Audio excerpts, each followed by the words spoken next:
Alright, before I get to Impact, some people have asked me for my thoughts on SummerSlam, and thanks to the magic of streaming video, I now have the luxury of being able to comment on pay-per-views that I had no desire to pay for, like this one. My thoughts on SummerSlam: I thought Edge and Taker, best thing about the show by a country mile. They delivered the goods. Edge was not buried like I was afraid he would be. They had a great match up until that stupid fire angle at the end. And I wonder if they were even going to offer an explanation for why Edge wasn't burned alive. Or will it be like when Kane got knocked into a flaming dumpster where they say he just magically escaped somehow. I mean, the match itself delivered, but that part was just dumb as hell. The stuff with Shawn Michaels and Chris Jericho was just as good as it's been this whole time, which was very good. And the rest of the show, mostly fair to poor in my opinion. I mean, Jeff Hardy MVP, it wasn't a bad match, but was it SummerSlam caliber? I didn't think so. The mixed tag, I'm sorry, that's a Raw match. That's not a SummerSlam match. And I don't know about Santino as the IC champ either. I mean, he's an entertaining guy, but his wrestling ain't that good. And they've been making him look like a jobber to the stars for the last few months, so I don't know if that's going to work out. Although I do appreciate that the booking was good, in that the right people went over in most of the matches. And Matt Hardy, even though he didn't win the ECW title, was at least made to look strong for the whole 30 seconds that the match lasted. And even Batista going over John Cena in the match that was 6 years in the making but had 4 weeks of build-up, even that I was cool with, because Cena's line about how these people go to battle with me really got on my nerves. It made him look like an idiot, too, because that crowd booed him out of the building at SummerSlam. Boo-yah! Boo-yah! So, yeah, that part gave me a chuckle. And hey, you know what? Their match was better than I thought it would be, too. I mean, I'll cop to that. I'll eat some humble pie on that one. I mean, not a match of the year candidate, but better than I expected. So, that's something. So, for SummerSlam, I'd say parts of it were really good. Parts of it were not good. On a whole, I still enjoyed Hard Justice more. Yeah, I know. Big surprise, right? Whatever. I don't care.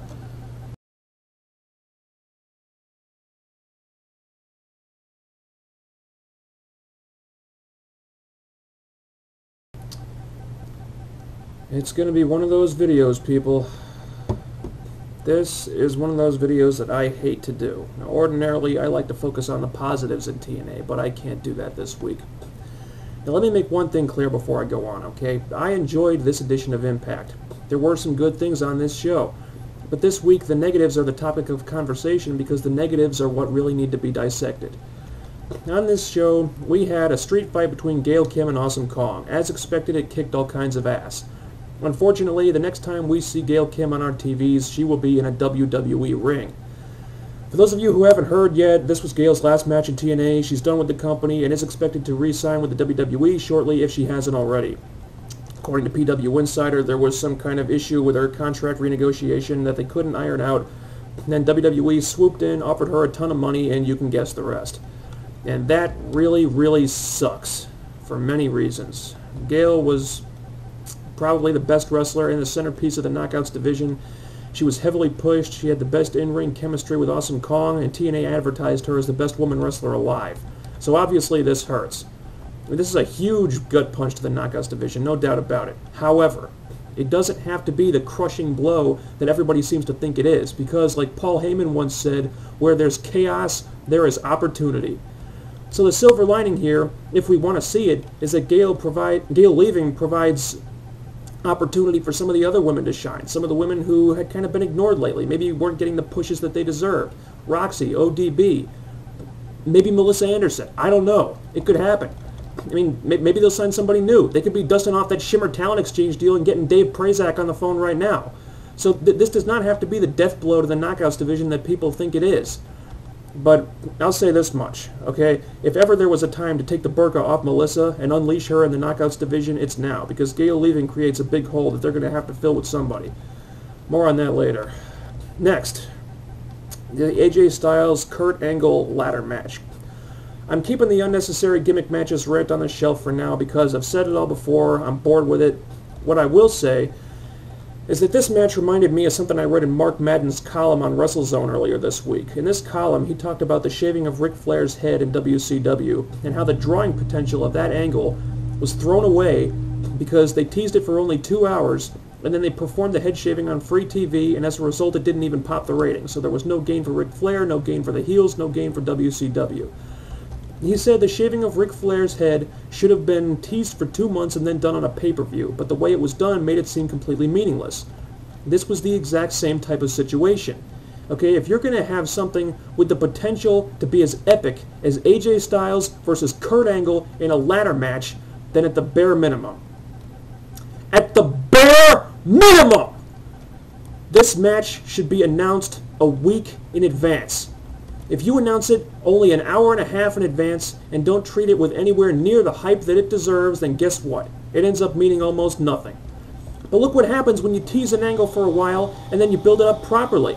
We were all wondering why Gail Kim's sister Katie had been at ringside for the last couple of weeks. She didn't seem to be doing anything. She was just there to give Gail Kim a quick hug whenever Gail came out for a match.